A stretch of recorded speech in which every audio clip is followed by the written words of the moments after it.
ओम श्री गणेशाय नमः। श्री जानकी वल्लभो विजयते। लंका कांड को आगे बढ़ाते हुए दोहा नंबर 28। सूर कवन रावण सरिस स्वकर काटि जेहि शीस। हुने अनल अति हर्ष बहु बार साखी गौरीस। सियापति राम जय जय राम। मेरे प्रभु राम जय जय राम। रावण के समान शूरवीर कौन है जिसने अपने ही हाथों से सिर काट काट कर अत्यंत हर्ष के साथ बहुत बार उन्हें अग्नि में होम दिया। स्वयं गौरीपति शिवजी इस बात के साक्षी हैं। मस्तकों के जलते समय जब मैंने अपने ललाटों पर लिखे हुए विधाता के अक्षर देखे, तब मनुष्य के हाथ से अपनी मृत्यु होना बाँचकर विधाता की वाणी लेख को असत्य जानकर मैं हंसा।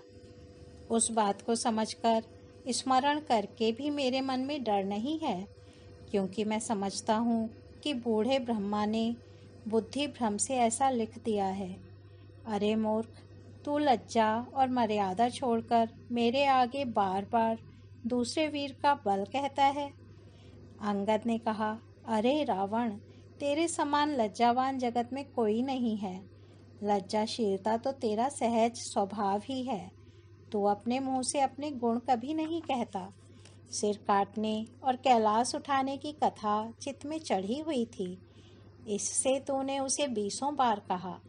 भुजाओं के उस बल को तो तूने हृदय में ही टाल रखा है, जिससे तूने सहस्त्रबाहु, बलि और बाली को जीता था। अरे मंदबुद्धि, सुन, अब बस कर। सिर काटने से भी क्या कोई शूरवीर हो जाता है? इंद्रजाल रचने वाले को वीर नहीं कहा जाता, यद्यपि वह अपने ही हाथों अपना सारा शरीर काट डालता है। जरहि पतंग मोहो बस भार बहै खर प्रांत। ते नहीं सूर कहा वही समुझि देखु मति मंद। सियापति राम जय जय राम। मेरे प्रभु राम जय जय राम। अरे मंदबुद्धि, समझ कर देख, पतंगे मोहवश आग में जल मरते हैं। गदहों के झुंड बोझ लाद कर चलते हैं, पर इस कारण वे शूरवीर नहीं कहलाते। अरे दुष्ट, अब बत बढ़ाव मत कर, मेरा वचन सुन और अभिमान त्याग दे।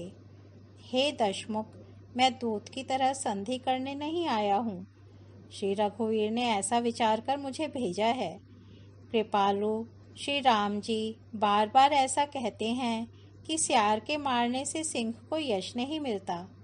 अरे मूर्ख, प्रभु के उन वचनों को मन में समझकर याद करके ही मैंने तेरे कठोर वचन सहे हैं, नहीं तो तेरे मुंह तोड़कर मैं सीता जी को जबरदस्ती ले जाता। अरे अधम, देवताओं के शत्रु, तेरा बल तो मैंने तभी जान लिया जब तू सोने में पराई स्त्री को हर लाया। तू राक्षसों का राजा और बड़ा अभिमानी है, परंतु मैं तो श्री रघुनाथ जी के सेवक, सुग्रीव का दूत, सेवक का भी सेवक हूँ। यदि मैं श्री राम जी के अपमान से न डरूं, तो तेरे देखते देखते ऐसा तमाशा करूं कि तो ही पटकी मही सेन हती। चौपट करी तव गाऊं। तव जुब तिन्ह समेत 60 जनक सुतहि ले जाऊं। सियापति राम जय जय राम। मेरे प्रभु राम जय जय राम।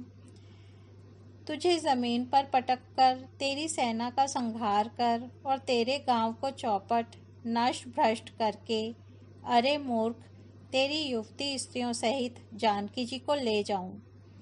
यदि ऐसा करूं तो भी इसमें कोई बड़ाई नहीं है। मरे हुए को मारने में कुछ भी पुरुषत्व, बहादुरी नहीं है।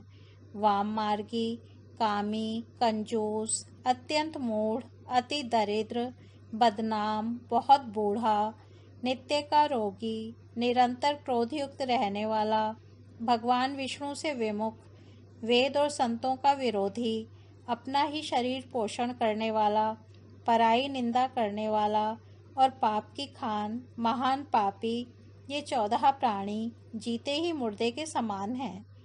अरे दुष्ट, ऐसा विचार कर मैं तुझे नहीं मारता। अब तू मुझ में क्रोध न पैदा कर, मुझे गुस्सा न दिला। अंगद के वचन सुनकर राक्षस राज रावण दांतों से होठ काटकर क्रोधित होकर हाथ मलता हुआ बोला, अरे नीच बंदर, अब तुम मरना ही चाहता है, इसी से छोटे मुंह बड़ी बात करता है। अरे मूर्ख बंदर, तू जिसके बल पर कड़वे वचन बक रहा है, उसमें बल, प्रताप, बुद्धि अथवा तेज कुछ भी नहीं है। अगुन अमान जानिते ही दीन पिता बनबास, सो दुख अरु जुबती बिरह पुनि निसि दिन मम त्रास, सियापति राम जय जय राम। मेरे प्रभु राम जय जय राम। उसे गुणहीन और मानहीन समझकर ही तो पिता ने वनवास दे दिया। उसे एक तो वह उसका दुख, उस पर युवती स्त्री का विरह, और फिर रात दिन मेरा डर बना रहता है। जिनके बल कर गर्भ तो ही ऐसे मनुज अनेक, खाहि निशाचर दिवस निसी, मूढ़ समुझु तज टेक, सियापति राम जय जय राम। मेरे प्रभु राम जय जय राम। जिनके बल का तुझे गर्व है, ऐसे अनेकों मनुष्यों को तो राक्षस रात दिन खाया करते हैं। अरे मूढ़, जिद छोड़कर समझ विचार कर। जब उसने श्री राम जी की निंदा की, तब तो कपि श्रेष्ठ अंगद अत्यंत क्रोधित हुए, क्योंकि शास्त्र ऐसा कहते हैं कि जो अपने कानों से भगवान विष्णु और शिव की निंदा सुनता है, उसे गोवध के समान पाप होता है। वानर श्रेष्ठ अंगद बहुत जोर से कटकटाए, शब्द किए, और उन्होंने तमक कर जोर से अपने दोनों भुजदंडों को पृथ्वी पर दे मारा। पृथ्वी हिलने लगी, जिससे बैठे हुए सभासद गिर पड़े और भयरूपी पवन भूत से ग्रस्त होकर भाग चले। रावण गिरते गिरते संभल कर उठा। उसके अत्यंत सुंदर मुकुट पृथ्वी पर गिर पड़े। कुछ तो उसने उठाकर अपने सिरों पर सुधार कर रख लिए, और कुछ अंगद ने उठाकर प्रभु श्री रामचंद्र जी के पास फेंक दिए। मुकुटों को आते देखकर वानर भागे।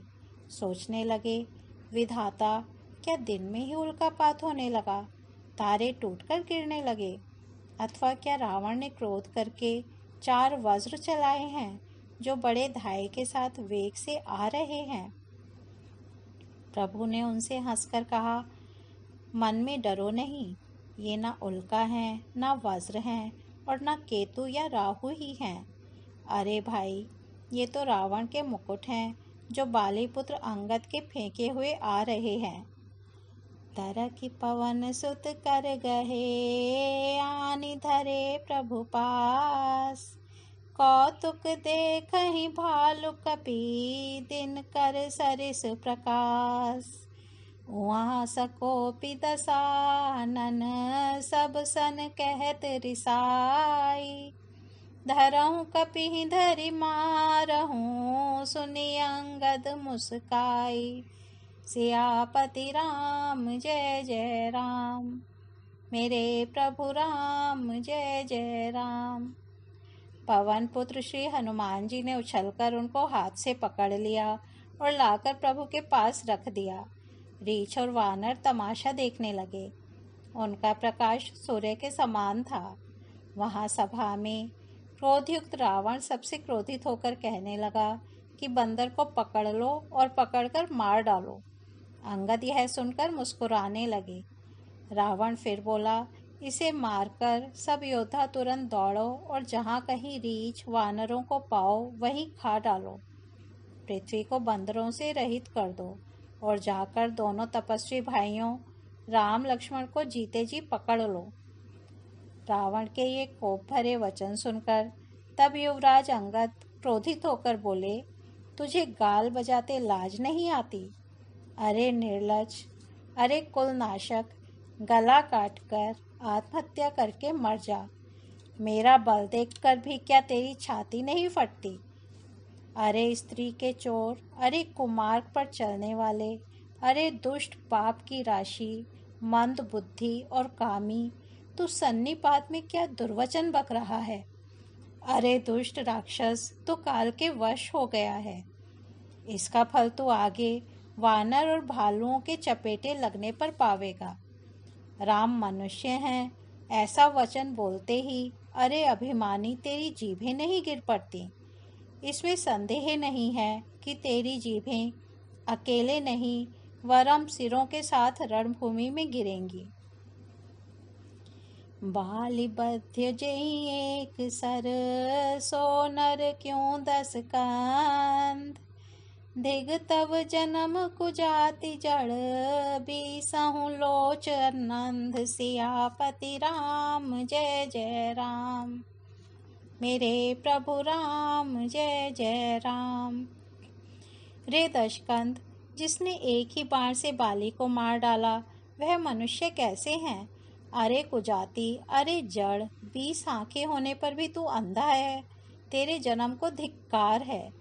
श्री रामचंद्र जी के बाण समूह तेरे रक्त की प्यास से प्यासे हैं, वे प्यासे ही रह जाएंगे।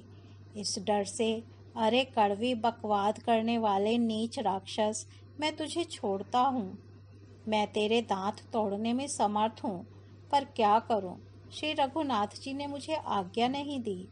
ऐसा क्रोध आता है कि तेरे 10 मुंह तोड़ डालूं और तेरी लंका को पकड़कर समुद्र में डुबो दूं। तेरी लंका गोलर के फल के समान है। तुम सब कीड़े उसके भीतर अज्ञानवश निडर होकर बस रहे हो। मैं बंदर हूँ, मुझे इस फल को खाते क्या देर थी। पर उदार कृपालु श्री रामचंद्र जी ने वैसी आज्ञा नहीं दी। अंगद की युक्ति सुनकर रावण मुस्कुराया और बोला, अरे मूर्ख, बहुत झूठ बोलना तूने कहाँ सीखा। बाली ने तो कभी ऐसा गाल नहीं मारा। जान पड़ता है तू तपस्वियों से मिलकर लबार हो गया है। अंगद ने कहा, अरे 20 भुजा वाले, यदि तेरी 10 जीभें मैंने नहीं उखाड़ ली तो सचमुच मैं लबार ही हूँ। श्री रामचंद्र जी के प्रताप को समझकर स्मरण करके अंगद क्रोधित हो उठे और उन्होंने रावण की सभा में प्रण करके दृढ़ता के साथ पैर रोप दिया और कहा, अरे मूर्ख, यदि तुम मेरा चरण हटा सके तो श्री राम जी लौट जाएंगे। मैं सीता जी को हार गया। रावण ने कहा, हे सब वीरों सुनो, पैर पकड़कर बंदर को पृथ्वी पर पछाड़ दो। इंद्रजीत आदि अनेकों बलवान योद्धा जहाँ तहाँ से हर्षित होकर उठे। वे पूरे बल से बहुत से उपाय करके झपटते हैं, पर पैर टलता नहीं। तब सिर नीचा करके फिर अपने अपने स्थान पर जा बैठ जाते हैं। काकभूषुंडी जी कहते हैं, वे देवताओं के शत्रु राक्षस फिर उठकर झपटते हैं, परंतु हे सर्पों के शत्रु गरुण जी, अंगद का चरण उनसे वैसे ही नहीं टलता जैसे कुयोगी विषयी पुरुष मोह रूपी वृक्ष को नहीं उखाड़ सकते।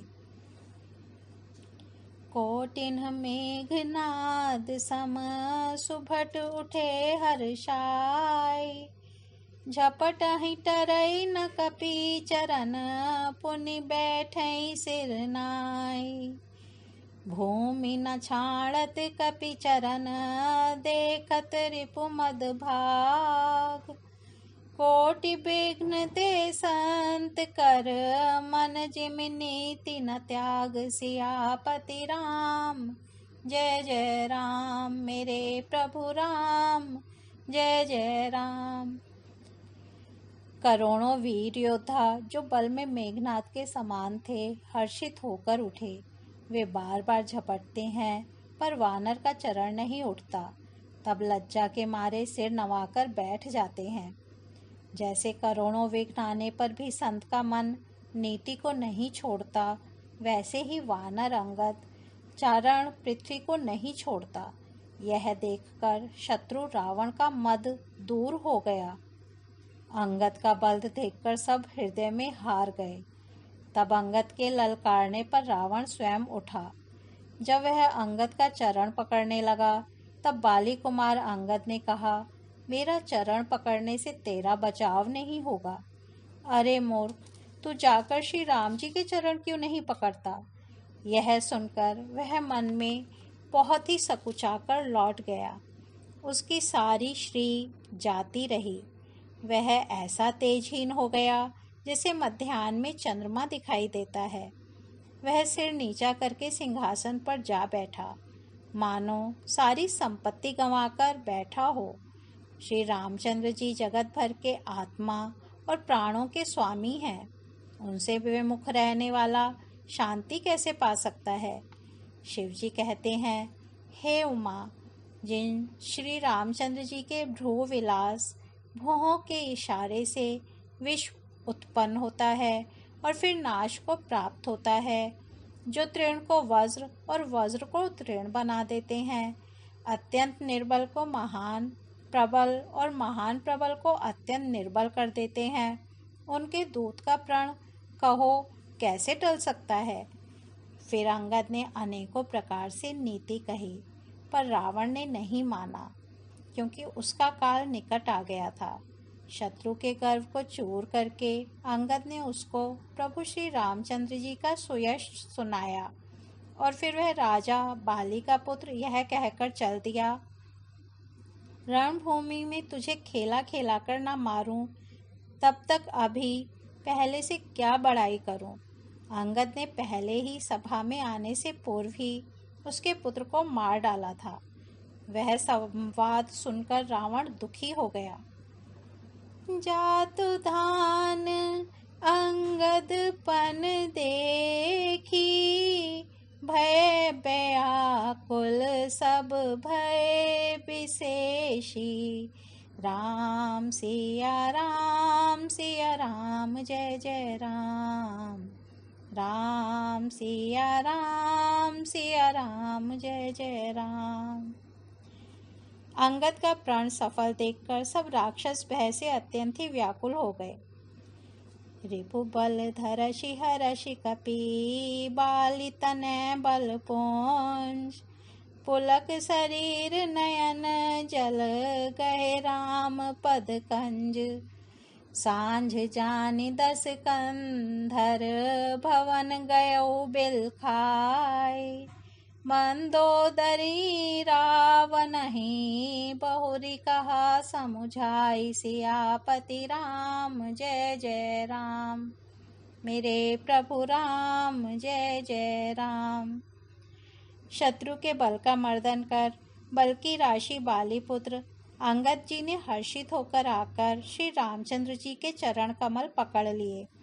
उनका शरीर पुलकित है और नेत्रों में आनंद अश्रुओं का जल भरा है। संध्या हो गई जानकर दशग्रीव बिलखता हुआ उदास होकर महल में गया।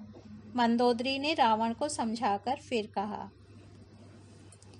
ओ मंगल भवन अमंगल हारी, द्रवहु सो दशरथ अजिर बिहारी। राम सिया राम जय जय राम। राम सिया राम जय जय राम। आज लंका कांड को यहीं विराम देते हैं। कल इसके आगे बढ़ेंगे। धन्यवाद।